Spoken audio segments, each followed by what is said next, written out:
నిమిత్తము నువ్వు దాచి ఉంచిన మేలు ఎంతో గొప్పది. నరుల ఎదుట నిన్ను ఆశ్రయించిన వారి నిమిత్తము నువ్వు సిద్ధపరిచిన మేలు ఎంతో గొప్పది. 31వ కీర్తనలో 19వ వచనంలో ఈ కీర్తనకారుడు ఇటు విధంగా చెప్తున్నాడు. మనం చూస్తున్నాం, దేవుని యందు భయభక్తులు కలిగి ఉన్నప్పుడు కలిగే దీవెనలు ఎన్నో ఉన్నాయి. దేవుడికి ఇచ్చే స్థానాన్ని, ఆ రెవరెన్షియల్ ఫియర్ని మనం ఎప్పుడైతే కలిగి ఉంటామో వీటన్నిటి గుండా వెళ్తాము.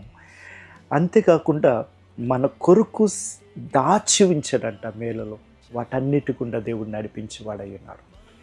నరుల ఎదుట మనం దేవుణ్ణి ఒప్పుకున్నప్పుడు, మన విశ్వాసాన్ని ప్రకటించినప్పుడు, బాప్తిసము ద్వారా, సాక్ష్యము ద్వారా ఇతరుల దగ్గర దేవుని నామమును ఒప్పుకోవటానికి సిగ్గుపడని ప్రతి ఒక్కరి కొరకు దేవుడు గొప్ప మేలును సిద్ధపరిచి ఉంచాడు. వాటన్నిటి గుండా మనం వెళ్దాం గాక, అనుభవించదాం గాక.